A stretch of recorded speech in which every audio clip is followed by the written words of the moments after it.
everyone, welcome to the Nintendo Prime Podcast, Season 2, Episode 18. I am your host, as always, Nathaniel Rumple-Jance, a.k.a. Nintendo Prime. Right dead center at the top is our co-host, as always, Mr. Eric Moore. How's it going? Good. All right, just continuing on, we have the OG podcast on top because Darren, back from the Zelda Informer days. How's it going, buddy? How's it going? Good to be here. All right, right below Darren, we got Mr. Andres restarted tonight. How's it going? Good evening, people. I'm all right. All right, next to him, for the first time ever, Stealth 40K. How's it going, buddy? Good. Thanks for having me on. Thanks for reaching out to be on. And then the incomparable Player Essence. How's it going, buddy? How's it going? Thanks for having me on. Yeah, no problem, man. All right, so we have a lot of stuff to get to. It's gonna be a bit of a shorter show this week, guys. We're going about 90 minutes. I know Andres Restart has to dip out a little bit earlier than that as well. So let's just quickly go through what have we been playing lately. I'll just start and go. It's been Breath of the Wild Master Mode for me, and that's pretty much been it. I thought about jumping into Future Connected because I already have it paid for, but I haven't actually finished playing Xenoblade Chronicles 3, so I'm going to wait till I do that. So, and after you play Future Connected, then you should play Xenoblade Chronicles 3 and then play Future Redeemed. Probably. Okay, anyways. Eric, what have you been playing lately? I'm still Sparks of Hope, though, at the tower. Sparks of Hope? Tower of Doom? Yeah, Tower of Doom, freaking, right? Yeah, something like that, yeah. Darren, Mr. Tupac Shakur shirt over there. How you doing? What are you playing lately? Doing good. You know me. I'm on that Modern Warfare 2 grinds always. It never stops. And I've been playing a lot of online chess as well. Chess. Talk about like the opposite ends of the spectrum. I'm playing online chess and then Modern Warfare 2. I don't know. They're both. I mean, they're both war games. Yeah. War games, right? Yeah. Right.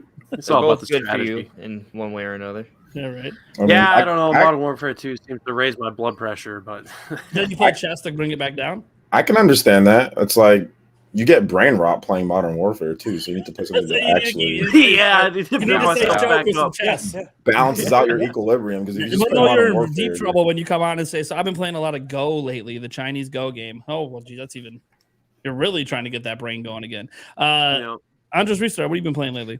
Well, I started Future Redeemed last night. I only got to play for like an hour and a half, but I started it and I was like, oh my gosh, this game's amazing. Like the opening area just blew my mind. Like, so it's amazing. I was like, oh my gosh. It reminded me that Xenoblade Chronicles 3 was my favorite game last year. It's like, this is a banger. Like it's incredible. But I also have been playing Advance Wars that came out this weekend as well. So I'm playing those two games. Also playing Breath of the Wild when I have a chance to go live. And that's pretty much it, which I think is a lot. So it's pretty good. That's a lot in a week. Stealth, what have you been playing lately? I'm playing Future Connected. I'm playing Advance Wars. I'm also playing Theat Rhythm Final Bar Line, which is great. And then before that, I just put like 200 hours into Octopath Traveler 2. It's a long game. It is a long game. I haven't gotten to the end yet. I'm only, I would say probably 25% in right now, and it's already been quite the journey. Player Essence, what are you playing lately?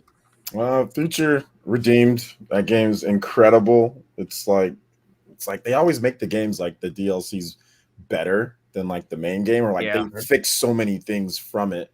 Feels more tighter, better experience. So playing that about four hours in, but I'm not really that far. I've just been like leveling up because I'm on the hard difficulty, so it's fun, but it's really good. Did you beat the first boss? It's like in that cave.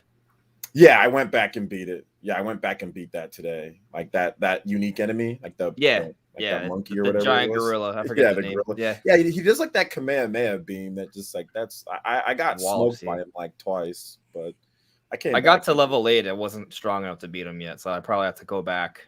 Yeah, you got to go. Yeah, you definitely got to go back because I was level 10 and didn't beat him. So, but just been playing that. Nice.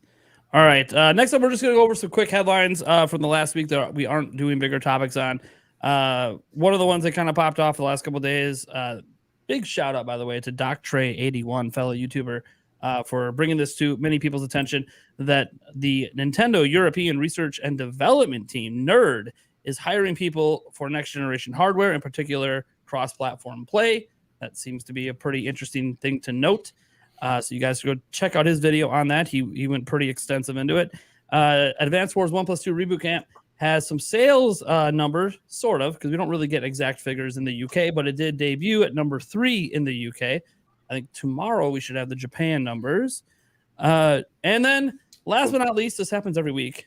Shigeru Miyamoto just reminding the world that there will be more Nintendo movies coming, which isn't a shocker considering that the Mario movie is like a stone's throw away from being $1 billion movie. Yeah, there's not going to be any okay with that.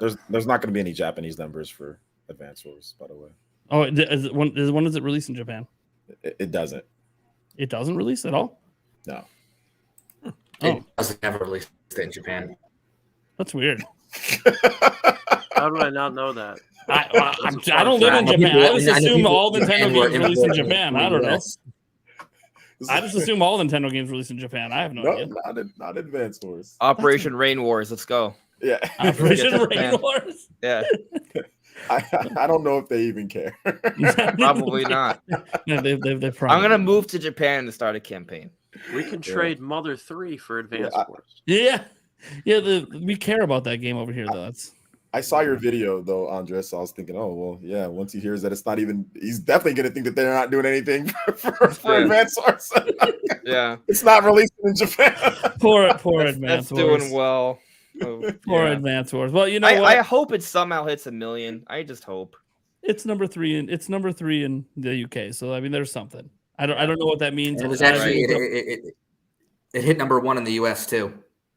Did it? The eShop. The eShop. On the eShop. In the eShop. I wonder what that actually that's translates good to, news. though. Like, his Prime Remaster was also there for what, like 3 weeks? We don't know how much that sold. That's definitely probably broken 1 million, but it varies. I mean, it just depends. They don't ever actually say, but the fact that it's number 1 is good because that gives it publicity. Because people do look at see what's selling the most. So.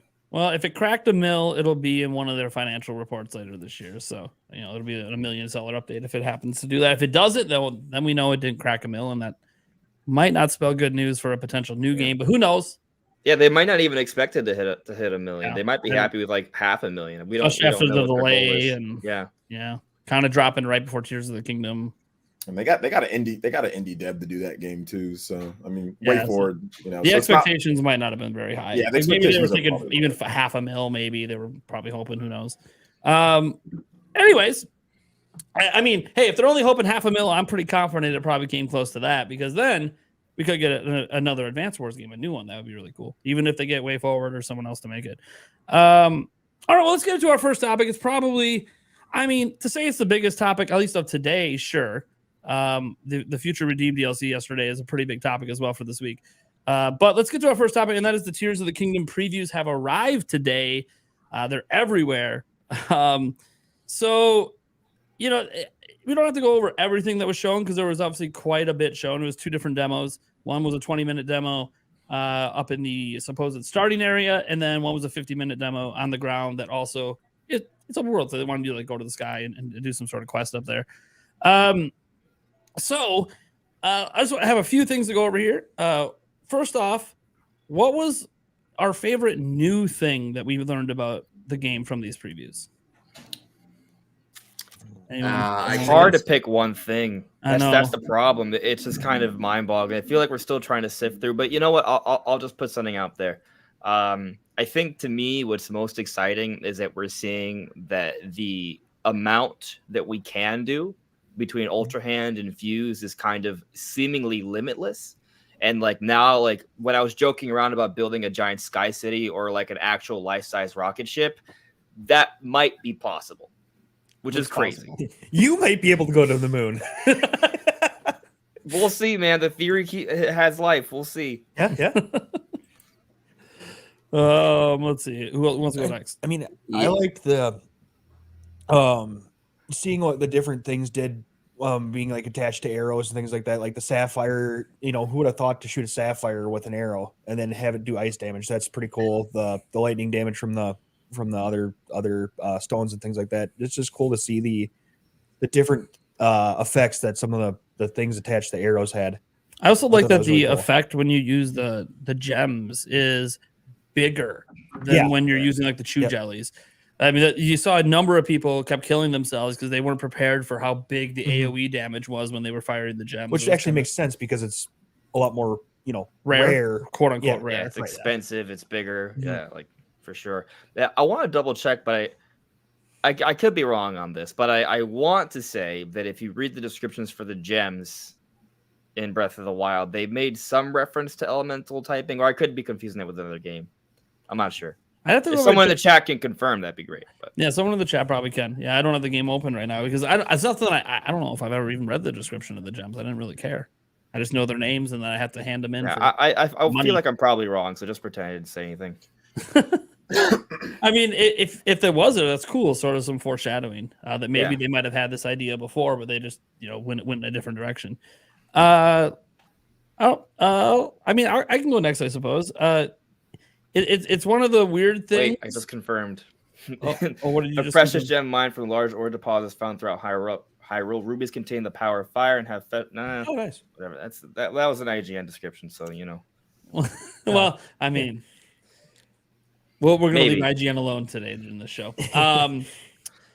Let's look. So it's one of these things that seems pseudo confirmed that technically isn't confirmed, but probably is confirmed, and that's the dungeon thing. A whole bunch of people brought up that they came upon a dungeon, what they think is a dungeon anyways, and the Nintendo people are like, you can't go in there.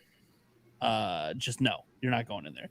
And it seems that I think they said they found it in the sky. One of them said. So it's like, I think that's really cool because we technically haven't had it confirmed, even though Breath of the Wild did have 4 dungeons, if you want to be technical. So you could presume we were going to get some sort of dungeon. So that was sort of a cool confirmation that there is some sort of indoor dungeon, maybe potentially, that Nintendo wouldn't let them play. But that was something they didn't really get to experience. We're just kind of assuming it's a dungeon. I don't know if any of the Nintendo reps specifically told them it was a dungeon. So to go off something that we actually do know is a real thing. I just thought it was interesting. When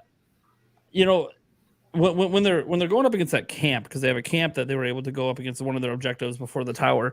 Just watching all the coverage today as I was going through all the videos and stuff, watching the variety of ways be seemingly even expanded beyond what we did in Breath of the Wild for how we can tackle that camp. I thought was just really cool using all those 4 new abilities in completely different ways, watching people just come up with really clever ways in a limited demo session. It just takes me back to the old Breath of the Wild days when, that first couple months after release. And even to this day, people are finding new ways to do crazy things and abuse the abilities. And they're already doing that with these abilities. And it isn't even to the public yet when things are going to get absolutely nuts. So that to me was actually pretty cool. Just the variety of combat and stuff you could do. What blows my mind is that, so we know we can't directly interact with NPCs, but when I heard about the Korok where you can carry the backpack. You mean the Ultra Hand? We can't Ultra Hand an NPC. Yeah, we can Ultra Hand so what's crazy about that is what I realized, and I brought up in my analysis earlier today, but in the previous trailer, we saw that Link was carrying a wagon with NPCs on the wagon. But if you look, that wagon has the green paste from Ultra Hand, suggesting that he built that wagon that those NPCs are riding. So we can build structures that NPCs can ride. We can control them indirectly, right? The same way, supposedly, we can indirectly control a Korok by Ultra Handing a backpack. So going back to my crazy idea, what if you can trick NPCs to be on a platform and take it to the sky? Build a sky village. Look, if we could start just moving random NPCs anywhere we want, that's going to be insane. If we and they stay there, they don't despawn and go back.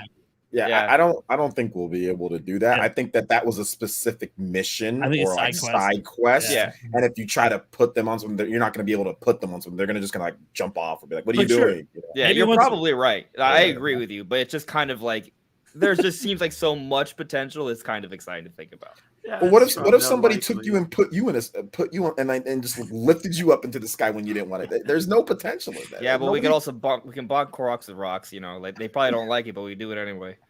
I mean, no, they want to be found. They seem pretty happy when we find them. It's unlikely they do jump around excitedly. NPCs around like that, but I finally get to fight someone. Yes. when their tagline for this game is "You can do what? Like you can do anything." Like use your imagination. When their marketing is along those lines, I wouldn't be surprised if you could do some zany stuff like that. At the same time, I wouldn't be surprised if there are limitations in place. Like, no, you can't just transport all the NPCs into the sky. Like, yeah. Well, what's crazy though is in Breath of the Wild, you were able to trick a lot of the overworld bosses to cross large distances, and they would accidentally fight other overworld bosses, which is pretty cool. So, I mean, and this game is not an accident. We just have an item that can make them fight each other. Yeah. Just like, that's crazy. What if they just follow you? Well, look, it's a boss Bokoblin. I'll just hit him with the mushroom. He'll take care of all the rest. Like, I don't want to be a hero anymore. I don't have any Triforce power. I'm out. I'm out. That's great. All right. Players, was there anything that like really stood out to you?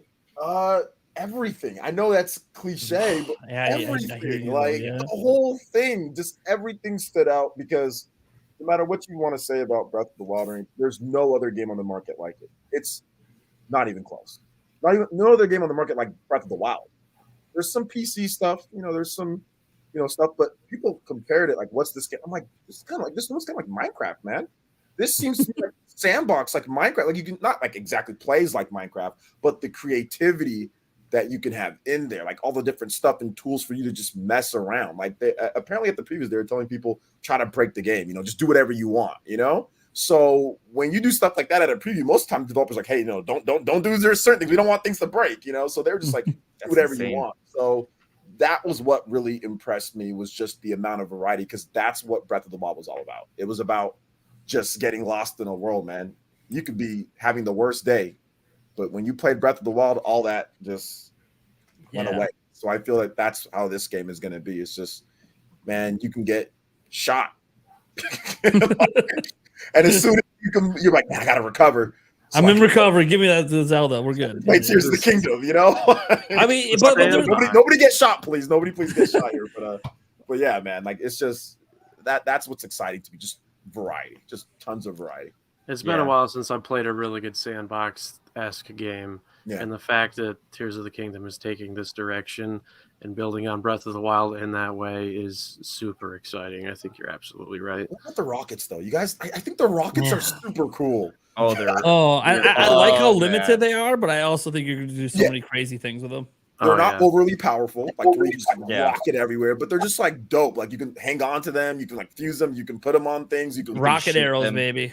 Even the enemies are shooting rocket arrows. Yeah, rocket. He's like, do you guys like the rocket battle? Yeah. Zelda tried to like Zelda, the rocket. Oh, I was trying to reverse it. I can't reverse it, so I'll just hit him with a rocket arrow myself. Don't worry. Yeah, super cool. Yeah. Something else, because I feel like we're kind of like dancing on it. It's just like you take a look at what they've done, and it just feels like they thought about Breath of the Wild's mechanics, and they're like, okay, how can we just make this better?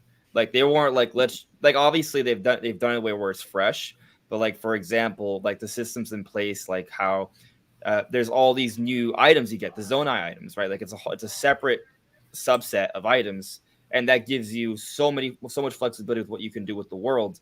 And that's like a reward system. And in order to get those toys or tools, you get the Zonai charges, which is more incentive to fight enemies, which in Breath of the Wild, we were afraid to fight enemies. But now we have more incentive to do so. And we're not worried about breaking our weapons anymore, because with Fuse, every time we kill an enemy, we get more options. So they basically like made combat a lot more fun for a lot more people with the mechanics they put in place. And it flows better into the overall gameplay loop. And, what about the menus? They improved that as well, like the navigation and stuff. Way better. That. Such a and even the of cooking stuff. What'd you say, stuff?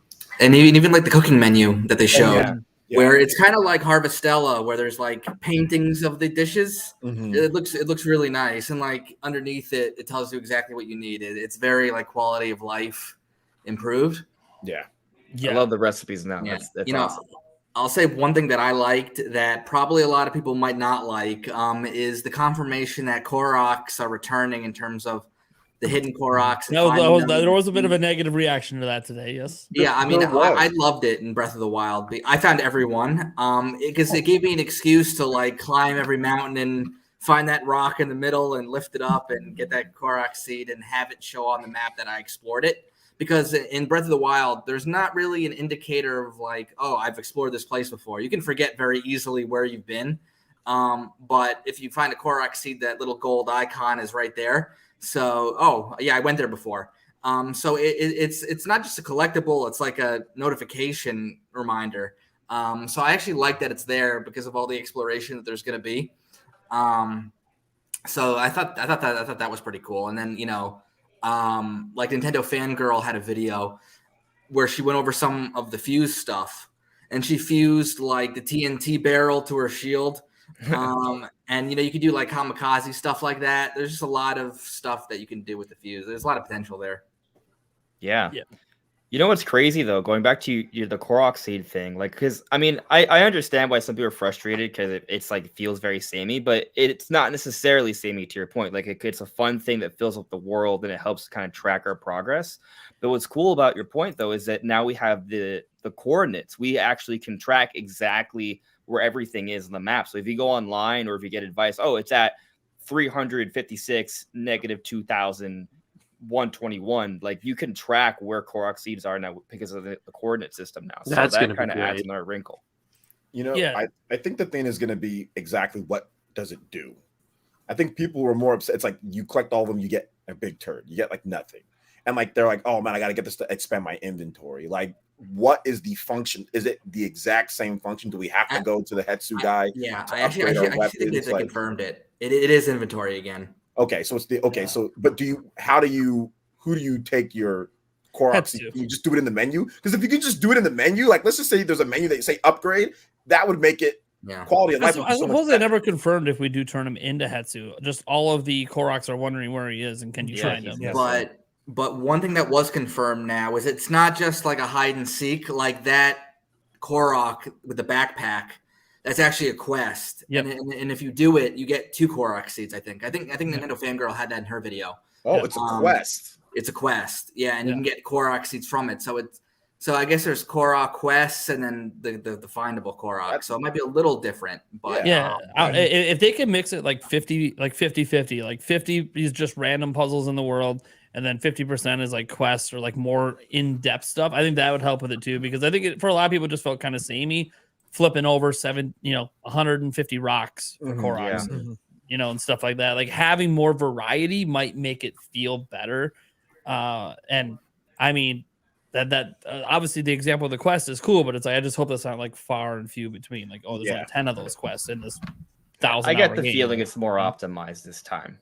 I think it's going to be better for more people. Just need quality of life. That's what it just needs. A few quality of life touches. I mean, that's what it feels like in general. They've done like, even like as they showed on Nintendo Life, like he went and got the magic rod and his inventory was full. You don't have to go to your inventory anymore to like find the weapon. It just pops up right away and has all your weapons right there, and you can instantly drop anyone to exchange it with the stats all there.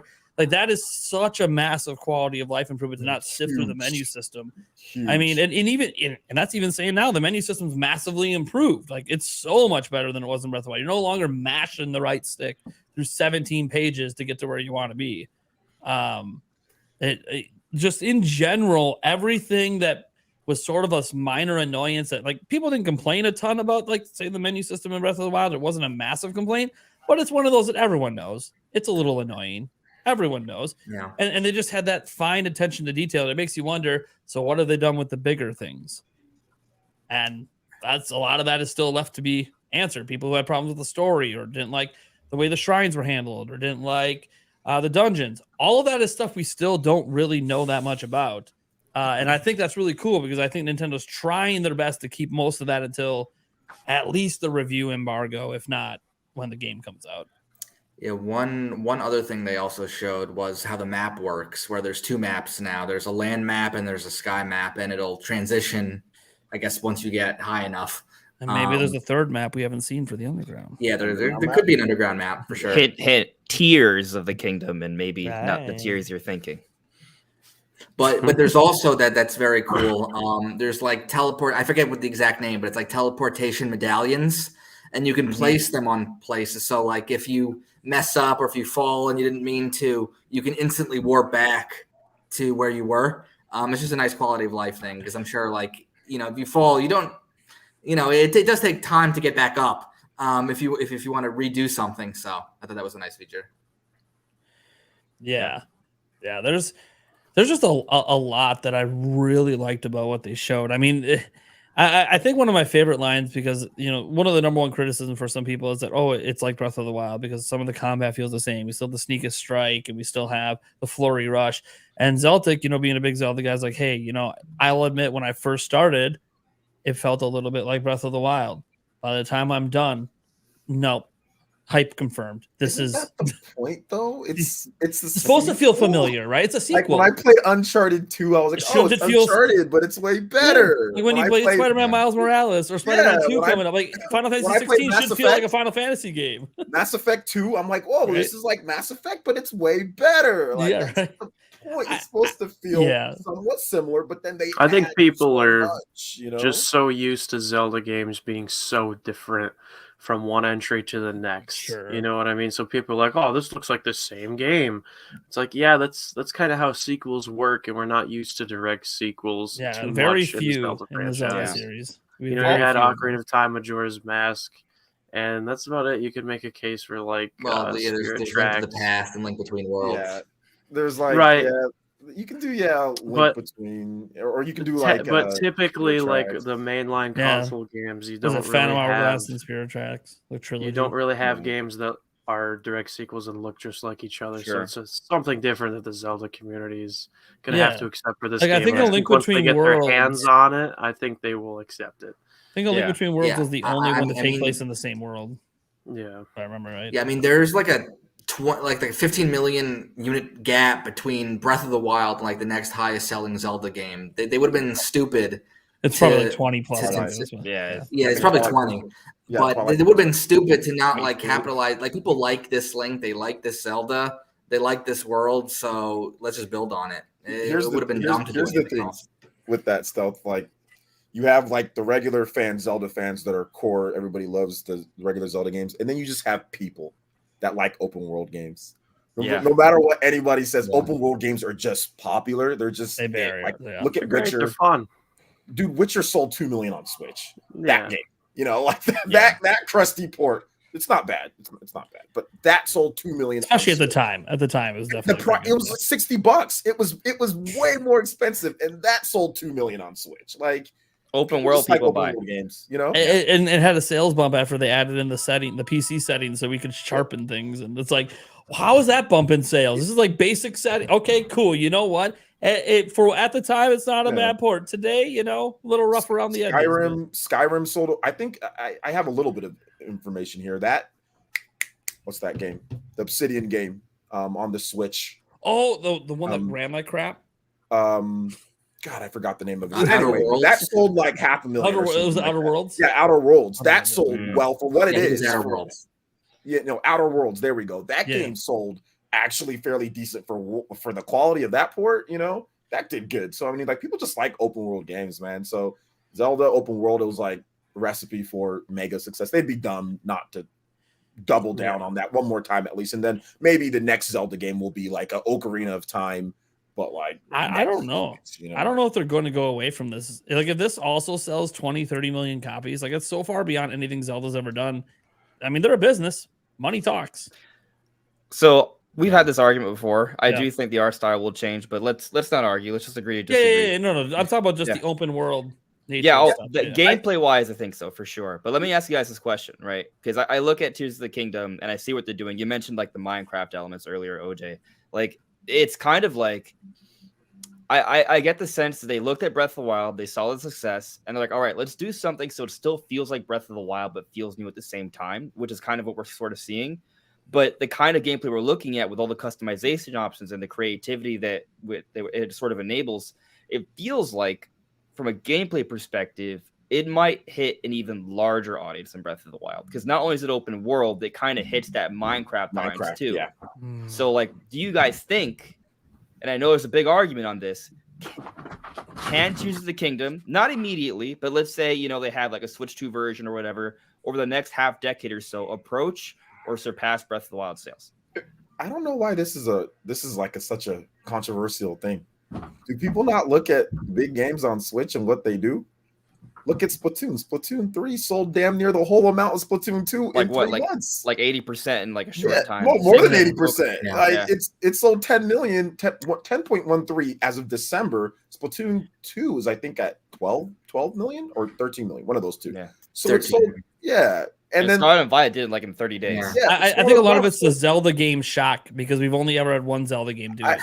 I don't understand this logic with 100, and this game's gonna this is gonna have the best review since Animal Crossing. This will be the best reviewed Switch big first party game since Animal Crossing. Like that was a 90. That was the last time that there was a 90 on the Switch, like from first party standpoint. Got a couple of close ones, but you know. I mean, Zelda, The Legend of Zelda is mainstream. Breath of the Wild was more mainstream, and Tears of the Kingdom is going to just surpass that. I mean, this is going to be kids talking about it on the playground. You're going to be seeing videos online of look what this guy did, look what this guy did, just like Breath of the Wild. Yeah. But now that it's even crazier and the possibilities are just even more out there, it's just the success is following the exact pattern of Breath of the Wild, but just has so much more potential because we've already seen what a game of the style can do. And now when you've changed it up and switched it up and made it better, I mean, you could only go up from here. I mean, the early previews look great. Like you said, it's going to be the most well-reviewed first-party Nintendo game on the Switch since Animal Crossing. That's a really great point because I'm a huge Animal Crossing fan. And, you know, since Animal Crossing, this is going to be the game that I will have enjoyed the most out of all the games that I've played between 2020 and right now on the Switch for sure. I mean, its success is going to be outmatched.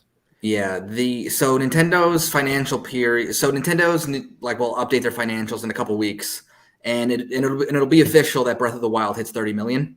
Yeah. Then, honestly, I think Tears of the Kingdom could hit 20 million in 6 months, and I might be being conservative. Yeah. It could hit 20 million very, very, very fast. It's going to sell much because Breath of the Wild was a launch game. So obviously the install base just wasn't there. It built up a lot over these last 6 years. Tears of the Kingdom is already number one on basically every Amazon site.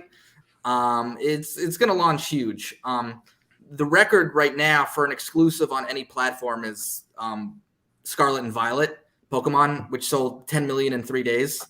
And we'll see how close that game sucks. And we'll see how close Zelda can get to that.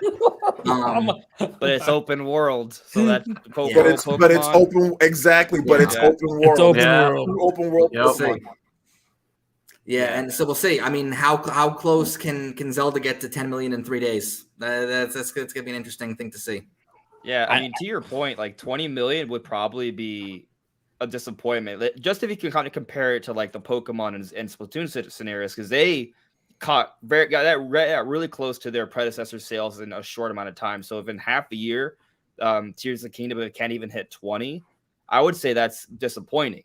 But I mean, I know you're being conservative, right? We'll see what happens. I agree. Amazing. I agree with if they don't hit 20 million, if it takes 6 months to hit 20 million and Splatoon hit 10 million, you should be able to blow out Splatoon because Splatoon is really Japan focused. Like it had heavy sales in Japan. America was good too. US was good as well, but it's the balance for Zelda is much higher, and Zelda's rising in popularity in Japan. Like Breath of the Wild blew up the popularity. Like before, it wasn't as popular. The highest selling debut sales for a Zelda game is still Ocarina of Time. You know, that's still the highest one, like in the first debut sales, and that's like 350,000. Splatoon did 2 million, almost 2 million in the first physical only in Japan. So the gap is closing now, though, because Breath of the Wild did, I think, 220 something thousand, which was pretty good considering it was a launch title for the Switch. So what is this one going to be at? Like, is it going to be closer to 2 million or 1 point something million? Like, that would be a huge leap for Nintendo in terms of Zelda popularity in Japan. You know, so yeah, I think it'd be a disappointment if it's not. I mean, at, 20 million faster. You know, if the Amazon Japan sales charts and the COMG sales charts are anything to go by, I mean, it's tracking ahead of all of these games we're talking about. I was just looking at the COMG sales charts, and the pre-orders were well ahead of Breath of the Wild 8 weeks before. Yeah. I mean, Now, before what Breath of the Wild hit. So the caveat with COMG is obviously they only represent like 1% of the market or something. But but there is a historical precedent that it's a consistent 1%, meaning that you can times it by 1,000, and that's what it's going to do opening. And it was already, this was like weeks ago, it was already at like 350,000 if you did that math. Mm-hmm. So who knows what it's at now? And it's been number one on the Amazon US chart for like a couple months now. In terms of the number one physical game, like it's been a very consistent seller. I mean, I don't think anyone's going to think like it's going to flop at launch. But yeah, I think if it doesn't significantly outsell Breath of the Wild immediately, then I can't even imagine that happening. But it would be a disappointment. It should, especially like if it doesn't. Let's just say it is a disappointment. Like long term, it's going to be around for a while. Like so long term, it should just do better because Breath of the Wild had to grow with the install base. It was handicapped by the install base throughout all the years. I mean, there was at one point in time where it was outselling. I mean, literally, people bought the game but didn't have a Switch. I mean, it was. It was at the beginning. Yeah. I mean, it's crazy. Yeah, I also feel kind of going back to the whole gameplay stuff, like all the wacky customization options, like that might appeal more to Japan as well. Like that might make it. They might go get even more into Zelda with this kind of gameplay. So that I honestly think like the JRPG like kind of party mechanics will appeal to Japan too. We haven't even really seen what's up with that yet. Yeah. And it's like earlier, OJ over there made comparisons, like a Minecraft style comparison. Incredibly popular game in Japan, constantly in the top 10. Crazy popular. It was like trying to hit on that sort of demographic would just be. I mean, Minecraft is just, my gosh, that game. Yeah. I mean, I looked it up. There's a reason like every trending gaming video is Minecraft related. Minecraft on Switch sold 3 million units in Japan physically. It's probably going to be Xbox's most popular game in Japan ever. I mean, that is so much money for nothing. For like, I mean, I know they got to pay to maintain servers, but I mean, it's a full price. It's not like it's discounted to like $10 there. And it's like it's like 20, 30. It's like 30, 40 bucks. Yeah, I mean, like including digital, it's like 5 million plus just in Japan on Switch. So it's just like a never-ending way. Imagine that was like your bank account, and that was like every week you just had that rolling into your bank account. Imagine. All right. Yeah. All right. That's like the one thing Microsoft's not mad at the Xbox division about right now is Minecraft. Minecraft, we're happy with that. Everything else, you guys got to figure yourself out. That game's nuts, man. No, I was about to say something stupid. I'm going to say it anyway. I'm going to say it. Never mind. I'm going to say it. It's too late. I think there's a chance we might be still underestimating the potential of this game. Because, like, just talking about all the Minecraft elements and everything, like, what if, like, this game blows our expectations out of the water in terms of sales? And, like, what if it becomes something that rivals Mario Kart sales? Mario Kart? Mario Kart? 40 million plus? Yeah, I don't know. I mean... 60 Mario million Kart approaching. It is a lot. Mario Kart's 50 million. Mario Kart's 50 plus million. Right. That's what I thought. Yeah, that's what I was really getting. I was trying to get away with the 40. What you guys like? Oh yeah, sure, 40. If Nintendo did it officially at 50? I don't remember. Yeah, it's 50. It's 50. Yes. Okay. If Nintendo bundles it, in the future, and switch to like if they bundle it and if they push it and like they don't have like holiday another bundles Zelda game. With the Switch 2 would be like holiday Switch 2 or even like regular Switch bundle like they do for $2.99 because that's what Mario Kart gets 5 million sales every single holiday. That they sell 5 million Switches in that bundle. So it's been how many years now? They've been doing that same crusty bundle for how many years now, so launch. I think since the very first holiday. So that how many millions is that? That's like 10 20 that's like so many, it's like half 20, the sales 20, 30, of it. It's like half the sales is to that bundle. So if they do that, then it'll absolutely catch but of course Mario Kart's a multiplayer game, so that there is a never-ending game. That's true. Animal Crossing to me is a little bit more impressive than Mario Kart because Animal Crossing doesn't have any actual like does the Animal Crossing Switch come with the game? No, I did have I thought it had a bundle with the game. There was a bundle, but it wasn't with the Animal Crossing game. Okay, because I have it, but I haven't opened it, so I didn't know if it came with it. But anyway, like that has 40 million plus with no bundles. What was impressive about that one was 30 million in a year. Yeah, that was like, the COVID. COVID obviously was a big help there, but man, 30 million a year. I mean, you're talking Grand Theft Auto numbers. Like that is, you just don't do that. Like that doesn't happen, especially do a single platform game. But I don't really think any of us thought Zelda would be. Nobody really felt Zelda would be this popular. Yeah, like 30 million. Like nobody thought that. Going to launch Breath of the Wild, I was like, I think this might be the first Zelda game to break 10 million. Yeah, I think the expectation with Zelda was always critical acclaim. Yeah. Like we knew when we were getting a Zelda, it'd be 90+ rated, it'd be amazing. But no one thought like, this is going to be a monster seller down, I mean, 10 million is big, but it would have been big for Zelda. But like an exclusive hitting 30 million, that's like an echelon that not many games hit. Yeah, you're talking like usually you're talking Pokemon, Mario, like those are like the only IPs you're really and now Spider-Man. Yeah, even Mario doesn't really hit that. I mean, like the last one that hit it was one of the new Super Mario Brothers. Like on the Wii, right? Like on the DS, Wii, like one of those. But even those don't hit 30 million. I mean, Odyssey didn't hit 30. It's only it's at like 26 now. 26, yeah. I mean, Nate, I remember back when it wasn't Breath of the Wild, it was just Zelda Wii U, and we didn't really have much.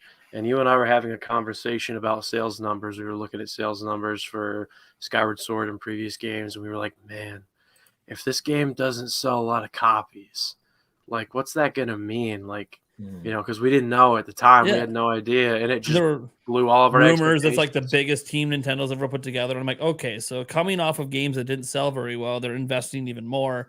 Yeah. What happens if this flops? Right. We were a little worried. That was before we got to play it at E3 2016, and then you just realized, no, there's something. This is not.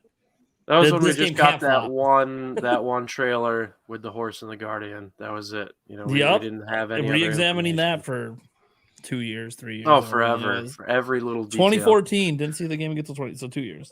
Oh, yeah. I remember, this is going a little away from the conversation, but I feel like it's relevant enough. When we were kind of predicting like how well Switch would do. And I feel like the optimists were getting scorned for saying, I think it might sell 50 million. Those were the optimists. And I got crushed and called every name in the book when I said that it could sell 100 million. I remember those days. I mean, I saw people say it was going to sell less than Wii U. A lot of people. Oh yeah. I'm like, it's going to do 3DS numbers at least. We're getting 75 mil. That was, and they were no. I'm like, it's a handheld, guys. It's going to sell. Like, yeah. I remember people giving you some crap for that, Prime. Yeah, oh my god, dude! Everyone got crap back in those days if you were an optimist, and I didn't even think that was an optimistic take. I thought that was like a reasonable. Yeah, it was. Oh yeah, during the Wii U cycle, if you said something good about Nintendo, you got crucified. Nintendo won't go out of business. Oh, Nintend's doomed. Since 1886 or whatever it is. It was okay. You get bought by Microsoft. It was okay for when people were being objective. That's fine if you think, hey, this is obviously Wii U didn't do well, which we all said that. We all said the same thing, But it was like the only issue was like the 3DS. It was like it seemed like people wanted to ignore that system because it did half of what the DS did, right? So people are like, smartphones are taking over, Well, I think one of the key arguments, and I remember making this myself, just to be like, hey, to give you guys some credit, the 3DS, I think, was technically the lowest selling handheld from Nintendo as well. It just so happens that Nintendo handhelds have sold so much that 75 million is low. That's insane. It's like talking about PlayStation, like home console sales. Oh man, the PS3 only did like 82 million. That's low. Like what? Oh, because all the other ones sold over 100. So it's just relatively, it's still a hell of a lot of systems. So I always thought that the Switch would do well. But yeah, Cruise, dude, being positive about anything Nintendo back then. You were positive about Breath of the Wild after E3. People sort of let that go. Or you were positive that, the Switch itself is going to take off. No. That hybrid handheld 2015 technology, I ain't going anywhere. Yeah, I mean, I would say after the first year of Switch, it mostly went away because that was a really impressive first year with a lot of high-selling games. That was a go. Dude, they hit on like every demographic that first year. Yeah. So like after that first year, you really stopped hearing about how Switch could be a failure, and it was more like how much is Switch going to sell now? I know I did not hardware, dude. The chip. Everyone was looking at the specs and like this thing's garbage. It's a last gen console and it's gonna fail. And if you disagreed with that at all, if you said, "Hey, I think this could do pretty well," I mean, you were just called every name in the book. Yeah. I mean, I think the fact of the matter is these things are extremely hard to predict, right? Like there are paid analysts that get this wrong all the time. I think really we just got to be open to ideas. We're going to get it wrong. Referencing a Michael Pachter, perhaps. When's the last time you guys heard that name? Michael Pachter. He's always Is he still around? Yeah, he's still doing the Pachter factor, I think. Oh, that's amazing. With Shane. Yeah. That's a name I haven't. I think I randomly had one of the Pachter factors suggested to me like last week. I was like, oh, that still exists. It's still a thing. Okay. Yeah, Shane has his his paid site thingy that he does. Yeah, he tried to do something different than Easy Allies when the game trailer stuff went down. It didn't really work as well for him. I think he's still doing it though. I think he makes. He's doing it for a living. Yeah. He's got it. I think it's supported most by Patreon. He's got a pretty strong Patreon for it. Yeah, because he's like an OG. He's like a no hate on Shane and no hate on Michael Pachter either. Michael Pachter is just known, for those who don't know, because you're kids and you weren't around for like the last 25 years of game. Michael Pachter said a lot of crazy things in the Wii and DS days about those eras were fun though. They were fun. They were super fun. Yeah. They were super fun. Those eras were fun, like because like we were all just trying to figure out like, can I do this? But no, I can't. I don't have the equipment. Still images and like recording audio on my cell phone. When I first saw game trailers, I was like, what the hell? I'm like, I can't do this. I can't do this. Yeah, right. Easy Allies is great though. I remember after the whole game trailers thing went down on Easy Allies, dude, I'm not so much anymore, but I used to listen to the Easy Allies podcast like religiously and the game reviews, and that whole crew was just they're great. Special. They're still doing a great job. They're still pretty good. Yeah, I mean they lost a couple key members, but one retired. Brandon retired, although Brandon Jones still does all their voiceover work because dude, I love. He's like the voice that everyone loves from game trailers, man. Like he'll be doing that until forever. What's the other guy's name? I feel so horrible. I can't remember. Which one? The other one who left? Yeah. Kyle Bossman.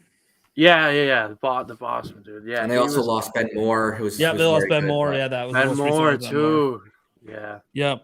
Sad to see, but I mean, for what those guys did, it's nice to look back on it and be like, that was an amazing project. Yeah, I mean, they're still kicking. They're still doing their own thing over there. I know. I believe they did something on a podcast where they mentioned that the COVID years were we're getting a bit rough for them, which makes sense. Everyone was cutting expenses back then, so because they're a 100% Patreon funded crew over there. So that being said, the Tears of the Kingdom guys, there's a question I had here. Is there anything that we're disappointed to find out? Like, is there anything you guys were disappointed with at all? No. I mean, I know some people are disappointed that Nintendo isn't revealing everything, like the story, the characters, and the dungeons. Show me all the dungeons and bosses, please. But you know what? On May 12th, it's going to feel real good to find that stuff. That was, I think the consensus disappointment in that demo was the controls, and basically you're given all the controls at once, and it's kind of overwhelming for like an hour session. But that's not how it's going to be when you play the game. Even Brian Altano said, like, you know what, when you play the game, it's not going to be an issue. So honestly, no, I just want to get my hands on the game. Yeah, a lot of people got really used to all the controls of the various mechanics by the end of their 50-minute demo, and I think it's just they were dropped in the middle of the game, guys. 12 hearts. Here's all the abilities. Figure it out. Whereas when you play it normally, it'll be introduced to you through the tutorial, one ability at a time or one thing at a time. So, cool. That the only thing that was a bit disappointing, maybe if I could even come up with anything, was that a number of people mentioned the frame rate is still kind of like it still chugs sometimes. I heard Breath of the Wild did. Talk. I can't confirm or deny. I just saw it in like a chat, right? So I don't know. But like some people were throwing out the idea that it might have not been a final build that was at the preview event. Like you always got to keep that in mind. Yep. Yeah. It's hard to know. That'd be the thing that I would say. Although I did watch there was a general. I don't know if you guys got to see Nintendo World Report. Yep. They actually put up like a frame rate exam thingy or a frame rate test, and they said there was like a dip, like when you shoot something and then it explodes. But outside of that, it's pretty good. So I'm thinking that maybe like when there's like some explosions and stuff, there'll be some dips. But I think that overall, it's going to run better overall than Breath of the Wild by a good amount. I don't see even what Digital Foundry has to say on that. I was Yeah. those guys. The only time I saw it really chug in any of the videos is when they were using one of those like bird planes, and they were flying in the air fast and turning and looking, and the map load, like that huge map loading. That was the only time I saw a little slowdown. Yeah. So I think it's one of those things that depending on what you're doing in the game, it's probably something that might be there again, assuming that this was close to a final build they played. It is what it is. Obviously, Breath of the Wild had some moments like that. The idea is that it didn't really affect people's enjoyment of Breath of the Wild, so I don't really feel like it's going to overall hurt Tears of the Kingdom here. And who knows, whenever the next system, I don't know what's going on in the background. Someone is that you, Darren, over there? A lot of excitement it's for not. Zelda. It's Andre. Oh, it's Andre. He said he had it. He said he had to leave. He said he had to leave. They're watching the NBA game, aren't they? I'm sorry. Yes, I didn't know. Oh, I yeah, I didn't gotta know check that was it audible. more. They're watching the Bucks Miami Heat, aren't they? Yeah. I closed the door. Cheering hard. What are they? What game are they watching though? I'm they're probably watching the Heat. Oh, The okay. Heat Bucks. Yeah, They're yeah. excited, Yeah. man. Nothing Heat's wrong up with by that. 3 right now. I'm technically sort of watching on a different screen here and Hey. trying not to react. So Hey, family is everything, bro. So Yeah. nothing wrong with that, man. Yeah, Nothing wrong with that. my brother's dog passed away today, so I'm supposed to be spending time with him. So awesome. Sorry to hear Yeah. about that. I mean, it's bro. not awesome that the dog died, but Yeah. awesome that you're going to spend time with him. yeah, Clearly. Okay, cool. Well, I mean, again, frame rate wise, who knows? Maybe new hardware might be the solution someday to that. Who knows? I think it's coming. Yeah, I would love if there's a 60 FPS version of this game on the next server. That'd be sick. I don't know if that's coming. I know. But It'd be nice. technically, they gave us Skyward Sword when they brought it over in 60 That's FPS. true. So, I mean, maybe. I don't know. We'll That's see. true. Two consoles later. Yeah, let's get to our next topic here. I can't talk much about it because I haven't even beat Xenoblade Chronicles 3 yet, but Future Redeemed came out yesterday. How we feeling about it? For you three at the bottom that I know have played it, how we feeling? I'm feeling pretty good about it. Won't everybody go first? I'd say I'm about. I mean, I played it all night. So I played it all night today. I'm at like 10 hours now. Damn. Let's go. Damn. Yeah. Yeah. So I'm at 10, but I know OJ and then probably so not as far. So I'm going to keep it very, very limited. It's a sequel to Xenoblade 1 and 2 and the prequel to Xenoblade 3 that, we hoped it would be. The battle system has been, kind of tweaked a bit to kind of mirror the realities of this game. The music is amazing. Honestly, like if you've played Future Connected and if you've played Torna, both Xenoblade 1 and 2 DLCs, the quality experience that it blows Future Connected out of the water, though. It blows that kid out of the water. Honestly, it's really incredible. I'm still kind of annoyed that they didn't put out a physical edition for it. I would have bought it immediately. But yeah, overall, it's Nintendo has had really great DLC this year. Between Mario Kart, Splatoon is still coming, Fire Emblem, Xenoblade. I'm sure Zelda's going to get DLC too. They've really hit a good note with like not just throwaway DLC, but quality DLC. And this is quality DLC. Yeah. I totally agree. I only played 90 minutes, but those 90 minutes like felt like gold to me. It was a dream. Like it feels like it's gonna be a really good escape for me. Leading up to release of Tears of the Kingdom, I can't wait to play it. It's magic. I am curious though. I do have to go soon, but I'm kind of curious. Like, why do you guys think why Nintendo decided not to go with the physical edition this time? Like, I know exactly why. What is that? I can tell you the exact reasons why. So when they were making Torna and when they were doing that, Nintendo was very unsure about physical and digital back then. Because remember, they're planning Torna in 2017 to 2018. So it's the beginning. So they're thinking, okay, well, maybe if the game doesn't sell as much, we can just sell this smaller one. So they're unsure about Xenoblade Chronicles 2. By the time that Xenoblade Chronicles 3 came out, they're like, hey, we've got an ecosystem of people that download content all the time. we're not worried about that. We can make more money just people just buying the expansion pass than actually putting out physical copies that are going to be limited anyway, because they're not going to be abundance of them, because Torna was limited. Torna was not. It costed more than the expansion pass, and it was what, less content technically. Well, with Torna, it was $40 for Torna physical. If you bought it at launch, it was $40, and you got the expansion pass with it. But yeah, you paid $10 extra for that physical copy of the game. But by the time that Xenoblade 3 came out, they're like, hey, people, our ecosystem is set up. We don't need to do a physical copy of. I really think that was it.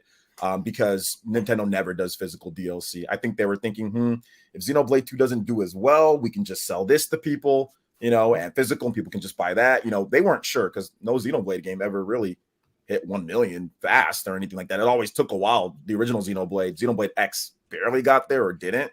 So they were just like, hey, maybe we'll do it. But by Xenoblade 3, they're like, this game will do. It's doing good. It's pre-ordering fine. Like, we don't need to do it. That makes sense. That's I'm almost positive that's what it was.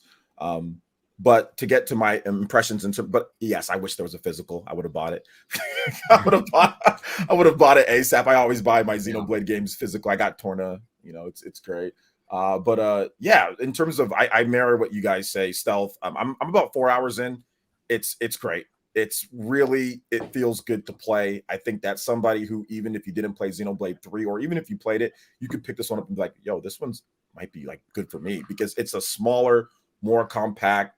They cut off the fat. You guys cut off the fat on your meat? I know I do. I don't like it. I rip the skin off the chicken. I cut off the fat whenever I eat, and that's kind of what these DLCs are. They just rip off a lot of the stuff, and it's smaller, more compact, great experience, and it's way more organized. They have enemypedias, they have locations, everything's organized, and to where you're not having to think, okay, well, have I explored everywhere? Have I got everything? Everything's super organized, and it's really good what they've done. They've rehauled the upgrading in the game. You no longer have to switch classes to get skills, which is annoying after you get a number of heroes to build up the points and all that. There's ways to do it faster, but this one, you just get affinity. So the more you explore, the more enemies you beat, the more stuff you get. You share a pool, and you can all go into there and just level up your skills and set them. It is fantastic. I think combat-wise and just mechanics-wise, it's probably better than the main game. But obviously, overall content-wise, it's not going to be there. But I'm thinking that it's going to, because they've added so much stuff to this game. So it feels like a sequel in some sense, and also DLC. But it's fantastic. So if you've played Xenoblade Chronicles 3, beat the game, and pick this up, because it's really, really, really good. Yeah, I mean, I would say between Xenoblade Chronicles 2 and Torna, there were pretty big changes in terms of like the combat and the way the game is set up.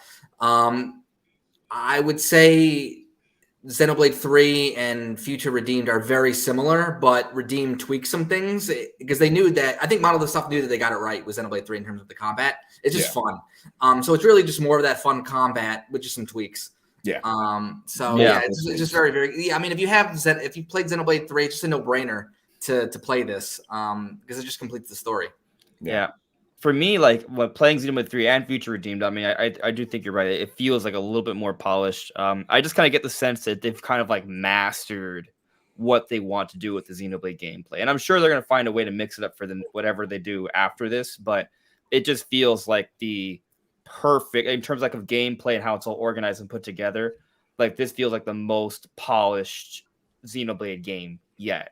And it just feels super good. I do gotta head out, but Future Redeemed, like if you like RPG games, you should already be playing Xenoblade, and definitely check out Future Redeemed. So far, it feels like a really good ending to what we're getting with the whole Trinity processor and Klaus and Albus storyline. It's a good ending to it for sure. Yeah. All right, but I'm gonna head out now. So. Thanks, guys. It was fun. I'll see you soon. Have a good night, Andres. Take it easy, Later, man. Andres, man. Have a good night. Oh, and it plays good portable too. Like I've been playing it on my OLED, and I think it actually might play a little bit better portable than it does docked in terms of how it looks and everything. I don't know about frame rate and all. I'm not Digital Foundry, but yeah, it plays really good and it looks good portable wise. And just cuts off like all the hero stuff. I mean, just gets rid of that and just gets rid of all the class switching stuff. It's just And that's the same as, like you said, stealth, like with Torna. Torna got rid of a lot of the stuff that people did not like, and the community feature is way better in this game than Torna. They improved the community feed. The community stuff in Torna was annoying because you had to do that to get past certain points. This one, it's really just, it's quick. If you want to do it, you can do it. If you don't have to. This is the crazy thing with the Xenoblade DLC. Like, Torna appealed to me more than Xenoblade 2 did. And now it sounds like the more you guys talk about this is starting to appeal to me more than Xenoblade Chronicles 3 did. Not from a story perspective, maybe. Obviously, there's a lot deeper, intenser, longer story to deal with here. But, dude, a lot of the things that annoy me a little bit sound like they just, we fixed it, we're good. Yeah, they make it. I think that this game, Torna, and also this one, even like Future Connected, those ones are better for people like, you got Kids Prime, you got your channel, you got a lot of stuff. So these ones are just better for people that have stuff to do too. Yeah, like that's really kind of the, like, there was a time when I would be deep diving in all the systems and loving every moment of it. But I'm like, at that point, I'm like, can we streamline this a little bit more? Yeah, exactly. Nice. No, yeah. I feel you, man. These games take me 200 hours to beat, man, and it's nice to be like, oh god, I can beat this in like maybe 30 hours, 40 hours. Let's go, because I like Torna the most. That's my favorite. Yeah, Torna's great. Xenoblade 1 and Torna, those are like both of my favorite Xenoblade games before 3. I love 3 so much though because the story. But yeah, man, I feel you on that, dude.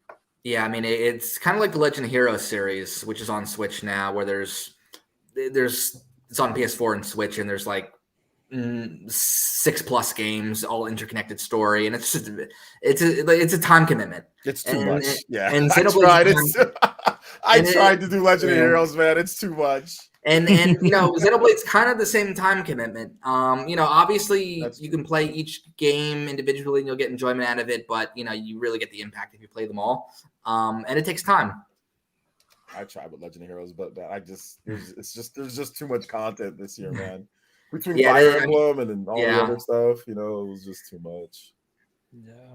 So. Yeah, I haven't even started Engage yet, and I'm. Oh, yeah, that game's backlog. That game's backlog. Yeah, it's backlogged now.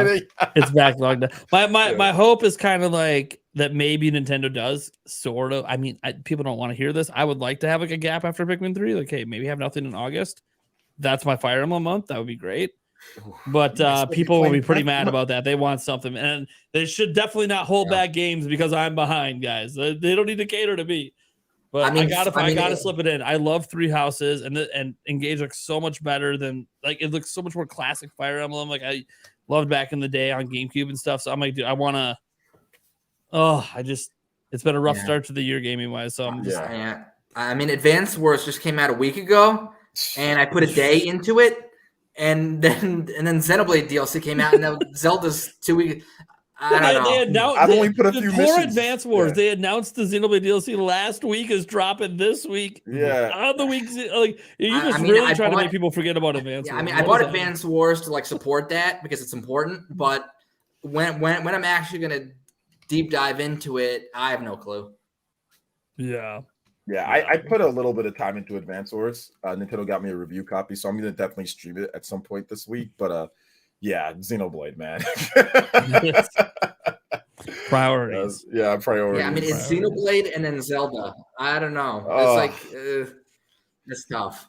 We're going to have a little break. We're going to have, no, we won't because we'll be playing Tears of the Kingdom pretty much throughout. For me, I'll be playing Tears I'll be probably playing them a lot of the year. The rest of the year. I mean, it's gonna be, dude. It's gonna be comfort food. It's comfort food. Like anytime you're feeling a little blue, just play a little Tears of the Kingdom. Like that's what Breath of the Wild was for me. And I just had the same things coming. Bro, I got fired, and I was like, well, I might not have a house, but I have Breath of the Wild. No matter where I go, you can kick me out of the house. It's portable. It's portable. It's portable. I was like, I might not be able to pay my mortgage in the next 4 months, but as long as I can go to a coffee shop and charge my Switch, I'm good. Good. I was just like, well, man, I got Breath of the Wild. If I got to move back in with Mama, you deal with Breath of the Wild's here. Right? Thankfully, that didn't go now. But no, thankfully, I did. I saved. I don't spend for realists and all that. Like I don't. So I had some saved up, so I was able to get a different job and then do this. But yeah. All worked out in the end. Yeah, it all worked out. But I legitimately didn't care because I was playing better. I was like, All right, so we have about 20 minutes left here. So I just want to quickly get to this third topic. I don't know if we have a lot of thoughts on this because it was interesting. The CMA today blocked the Microsoft Activision deal. That's not the end of it because there's an appeal process and all that. But it's kind of interesting because for a while it seemed that the CMA might have started to lean towards Microsoft, but then the reasons they gave today were something I guess a lot of people maybe weren't focused as much on. And it has to do with streaming. And Microsoft's counter argument today was like, hey, they just don't understand how this even works. We signed, basically, they signed a bunch of deals with a whole bunch of streaming companies to provide the Call of Duty to it. So I don't know. You guys have any thoughts on this? Like, is this like it? Or is this just done? I mean, I know it's not done, but is the CMA really going to change their mind on an appeal? Because if they don't change their mind, this thing's probably over with anyways. Mm-hmm. I mean, I read the press release from Xbox today, the statement that was sent out, and they seem pretty optimistic for the appeal process. I mean, they sort of have to put on an optimistic. I was gonna be like, if they didn't sound optimistic, why even appeal? Right. So, me personally, as someone who owns an Xbox and plays Call of Duty, I thought, I was really excited when this was announced. I was hoping that it wouldn't get blocked. I was kind of bummed out by the news today because the way Activision's been handling Call of Duty for a while now has been a little lackluster. They make a lot of questionable decisions, and they have a lot of business practices that today came from years ago and don't really mesh with today's world of gaming. But I do think that they have a chance in the appeal process. If what they're saying is true, that, hey, these guys just really don't understand what's going on here with all the technology and the information. I mean, they're going to have to double down on being the educators then and explaining, hey, this isn't what you think it is. We're trying to be fair.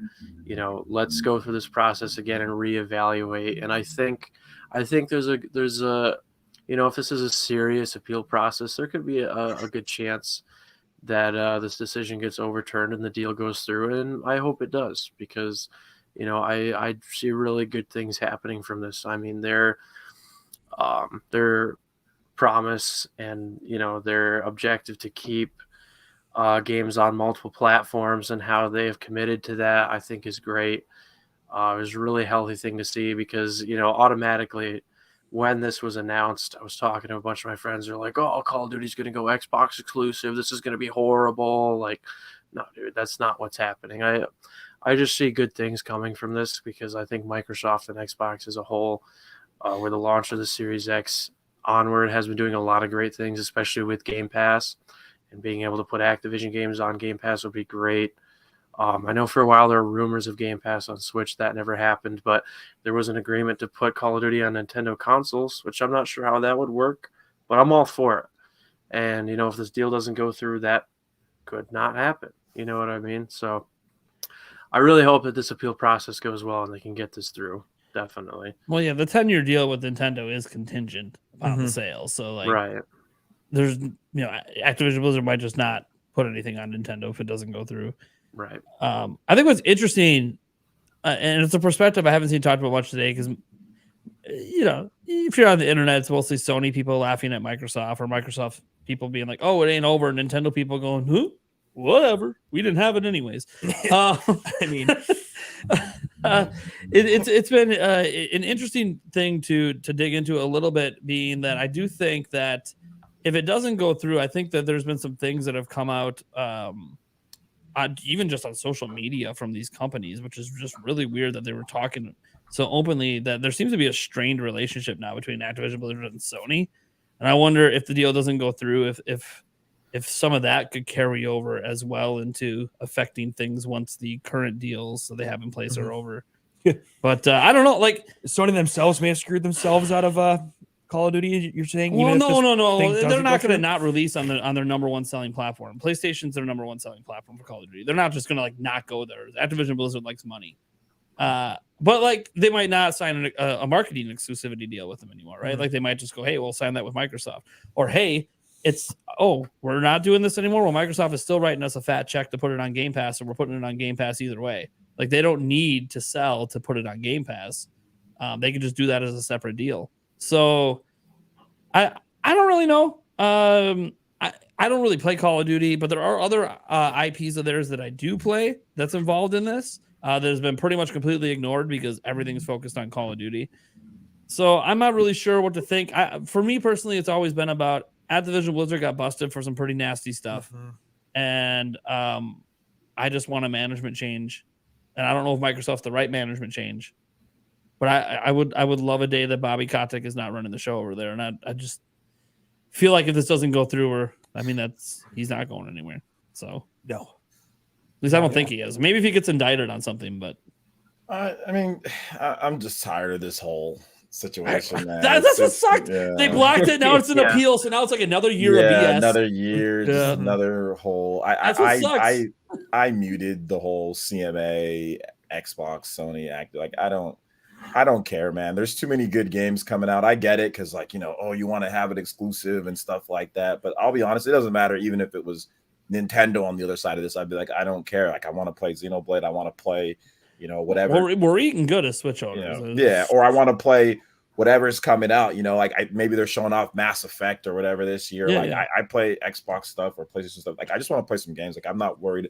Business is one thing, man, but like this stuff is like we have no control over it. They're the ones that are arguing about it in court. So yeah, like what can we do? We can't really do anything. Yeah, we don't buy Activision Blizzard or anything like that. We can buy video games. We can affect that. We can talk about it. We can get people's awareness on video games. So it's one thing to talk about sales and stuff like that, but corporate sales like this, buying companies, it's just whatever. It'll be nice when there's a final resolution. We don't have to talk about it. Yeah, that's kind of the thing. I was like, can you just approve it? Because other people approve. Can we just get this over with? That's what I was thinking. Can we just deny it, or can we just approve it? Just because this stuff, it's turning people crazy, man. CMA denied. FTC come and deny too, so we can stop talking about it because if both of you deny, it's not going through. Have you seen the insanity online with this, man? Like, it's just people are going nuts. People are going at each other. And it's funny because it doesn't involve any of us players. Like, it does, but it's not really up to us. Like it. No. Yeah, it really is. Like, I understand for Nintendo fans, you might be a little bummed because just to have the variety, like, it's not, maybe you might don't care about playing it, but just knowing that, hey, we might have like, a multiplayer military shooter that might be decent quality potentially on the system. Like, I understand wanting that variety. Variety is great. Like, I would say if you're an RPG fan and don't own a Switch, you're missing way out. But then that's starting to lean heavily towards the RPG side. There are some weaknesses in the library of Switch for certain fans, and that's totally fine. I think this would help patch up one of those weaknesses. But look, if you're bummed about it, I mean, you're probably playing Call of Duty somewhere else anyways. I mean, you guys see it in my videos all the time. I got a PS5 and Xbox Series sitting back here. Like, I'm going to play games wherever they're at. To me, it doesn't matter if it comes to Switch. But I don't know. It's one thing. Tired of the vitriol, man. It's that I just kind of learned here too. Apparently, there's essentially never been a successful appeal in the UK on an antitrust decision. So this is also going to be interesting on that too. I'm trying to set a new precedent. Yeah. So it's going to be interesting to see if this comes through. Well, what I found interesting about Microsoft's response too, when they said, "Oh, they just don't understand," and I said, "And you think suddenly an appeal is going to make them understand?" Mm-hmm. I don't. Yeah. I think it'll let them bring in more per. Oh, good. What the hell word am I looking for? Experts. There you go. Thank you. Yeah, but they have to listen to the experts. Yeah, very true. Yeah, there's gonna have to be some pretty serious education coming from Microsoft and Activision on this if they have any hope of an appeal. Definitely, it's a big job. I when I saw this news today, I was like, "That's it. It's over. Can we just stop?" And then like, "Oh, we're gonna appeal." Well, of course you're gonna appeal, but like, is it news anymore? That this feels like a nail in the coffin. So. I think this is the last time this will be talked about on our show, unless look, guys, we'll talk again when Call of Duty comes to Switch or the next platform. Yeah. That'll be the news then. The news won't be the sale. The news will be, hey, look, they announced a new Call of Duty game for Nintendo. Pretty cool. I totally get like Xbox, fans feel like they've been taking a lot of L's lately, right? Yeah. So this it's just another to them feels like another L. Especially after some of that Redfall news wasn't the Redfall exactly what they wanted. But listen, I'm not trying to be mean here, but Microsoft only has themselves to blame. They had Perfect Dark. That was literally Call of Duty before Call of Duty. What the hell did they do to Perfect Dark? Nothing, basically. Yeah, Gears of War 2. They ruined Perfect Dark was literally called. Did you notice that game sold on N64 with a 30 million install base? They had it, Mhm. and It was it's good. premium. Perfect Dark on And N64 Perfect is Dark awesome.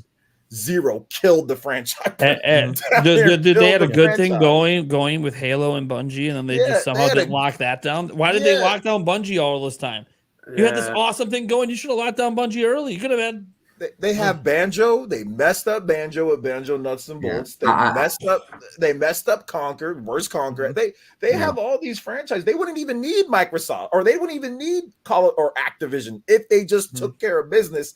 They have Killer Instinct. 100%. They took care of their own franchises better. Like they wouldn't even need all this. I think some of the L's lately, like they bought Bethesda, right? And like the first big game coming out from that merger is Redfall, and it's like, oh, but now like there's all this negativity attached to it. Now you're just like, well, maybe Starfield will be the one. Okay, and then what happens if that isn't what you want? Like, so we got to wait another 5 years for the Elder Scrolls 6. Yeah, right. Yeah, I mean, I'm an Xbox observer. I have a PlayStation. I have a Switch. I have no intention of ever getting an Xbox. But I follow enough where I could see they've mismanaged pretty much all of their studios, except for Forza, which is great. That studio. And Mojang, or no, the Minecraft studio. Yeah, but again, it's not even theirs. Like that was running good before that. I know, but they've released other Minecraft games. Have done like Legends actually had a really. Good they've built out the Minecraft IP pretty well. But I think maybe it's because they're hands off and they say, "You guys are good. You're money makers. Do what you want." Hold up. But isn't that kind of like, okay? Let's just say all of a sudden they're like, "Hey, go coach." Prime Michael Jordan, Kobe Bryant, Shaquille O'Neal. The team's already set. Yeah, the squad's already set. Giannis is on there. You just gotta let them play. All you gotta do is do nothing. You gave them money, now do nothing. Oh, here's a triangle. Go run an offense. All right, I'll go Zen. Like let's go. Yeah, good old Zen. But I mean, it's like all the games and the studios they had during like the 360 era are just not there or not performing, and it's like, I mean, we're like 2-3 years into Xbox Series, and the first party lineup is horrendous for how long that's been out, in my opinion, as someone who could buy it, but really, I mean, I don't see why. That's the only thing you would have bought it if there was Banjo, there was dope Banjo, Conquer, Perfect Dark, Killer Instinct. I mean, these were Rare Replay got me back, and that's because of the old games, not because of multi-million selling franchises on small install bases. Like compared to what we have today and the game sales, these franchises were huge, and they're now pretty much nothing. Like all of them are nothing. And I'm on record saying things like, "Hey, Game Pass is the greatest deal in gaming." Cool, but are we going to get some exclusives? Like when is that actually happening? We're like Halo, and then what? What's happened since it? Nothing. Listen, Xbox podcasts are saying the same thing we're saying right now, but even going harder. So it's not like we're hating. Yeah. Like they're going it's in. Just been it's been over a year for them. Yeah. Like that's rough. So, I can't remember the last time we waited a year for one exclusive game. Like Hi-Fi Rush, but Hi-Fi Rush, and that was pretty good. I admit it. I played that. It was actually pretty good. But I mean, I would say Switch's 6th year has been better than any year Xbox has had or Xbox Series has had, which is just bad. Xbox should have stronger. Kirby remake, Fire Emblem, Zelda. DLC, this year's probably like half the year is already better than any year. I mean, maybe some people 2021 was. I mean, they had. Sometimes it's unfair to compare because Nintendo's output is so insane on Switch. Yeah, it's not fair because you got to factor in that Microsoft is third party stuff. Nintendo's kind of like, well, we got third party, but whatever. I mean, they bought enough studios; they should have first party stuff. It just hasn't come out yet. That's true. It's just, but I mean, they've got Perfect Dark. Like the next Hellblade. They've got Fable coming. By the way, that's another franchise they messed up. They messed up Fable. And I love Fable. I'm hoping. Well, yeah. Well, we'll see what happens with the new Fable. I'm hoping that a reimagined Fable might be the way because like the guy behind Fable was also really kind of overpromising and under delivering. Yeah, sometimes. Peter Molyneux. Yeah. But where was the Fable on the Xbox One? And then there's that Rare game. Game that apparently was rumored. It's a kind of an indie-ish kind of game with a really great art style. But yeah, apparently like that went through development hell, and nobody knows what that's going to be. And then Scalebound, like they messed up. That the game looked insane, and all of a sudden, no, we're done. We're done funding that game. I don't know, man. It's rough because it's like, oh, I see Xbox like this deal has to go through. It's like we need those. It's like, but y'all got a bunch of other stuff that I get it. Like you can autopilot Activision Blizzard a little bit more because they've got Diablo, sure. They've got Call of Duty. These are it's got a consistent revenue train. Every year. Yeah. They've got Overwatch. And that's what Microsoft's missing because they bought all these studios.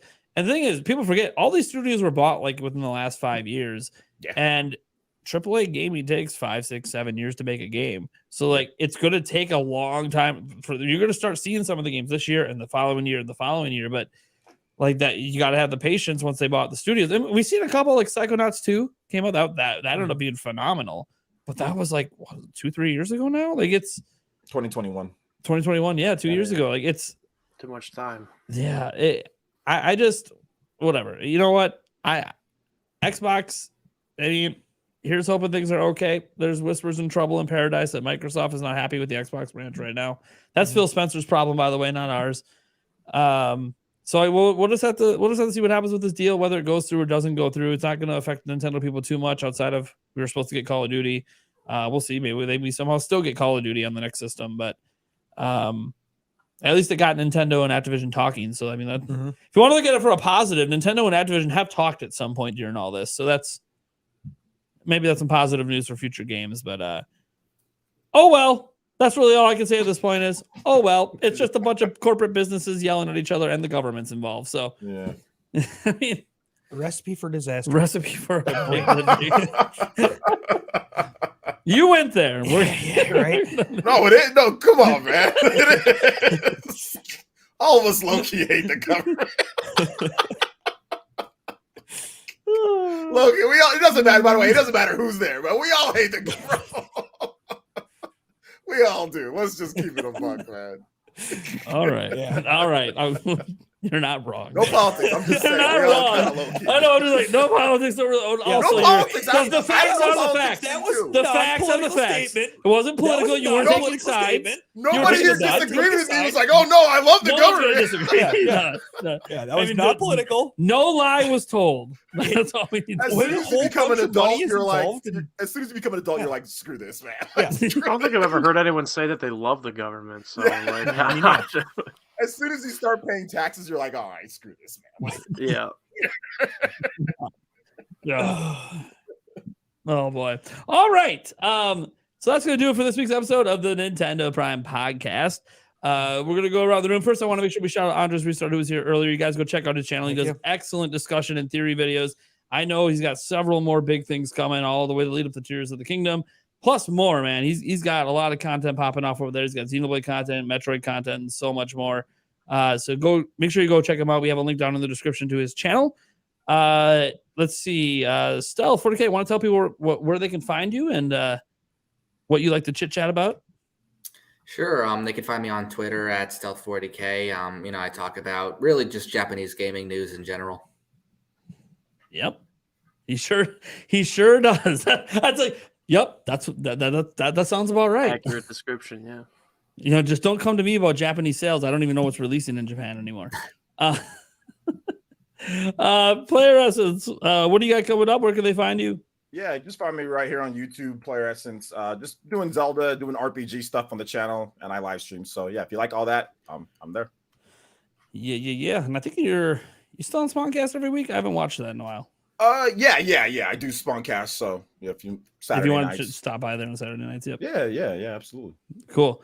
Darren, I mean, what is there to say about you? There's nothing to say about me, man. I'm on this podcast and I'm on Twitter at RealDarren. That's about it. All right. And Eric, I mean, you can just pretty much find him here every single Wednesday. Yep. He's also on Twitter at emo8790. Links to everything is down in the description as always. I do have one quick question for LJ. What did you think of the AI Spawncast? Oh, it was hilarious. Okay, I just since you were part of it, he was part of it. Yeah, I wanted to kind of see what you thought of it. I mean, I know we were laughing at it the one podcast, and so it was great. I've seen all of them. They're really funny. They're really funny. Perfect. Okay, sorry. I just want to get your 2 cents on that one. So, for those who aren't aware, there is an AI version of the Spawncast where someone It is what it is. You know, the Chat GPT AI stuff, except and like nail the voices, some of the mannerisms, and even some of the wild conversations that happen sometimes, especially when RGT's involved. Oh, it used to get really wild with RGT back in the day. Yeah, it's good. It's hilarious. If you just type in like AI Spawncast, I think it pops up on YouTube. So you guys should go check out those episodes. All right, well, thank you guys so much for being here. You can find the Nintendo Prime podcast everywhere podcasts are heard. The audio version usually goes up within a day or two of the video version. If you ever are listening to the audio and you want to catch the live show, it happens Wednesdays at 8 p.m. Central, right on the Nintendo Prime YouTube channel.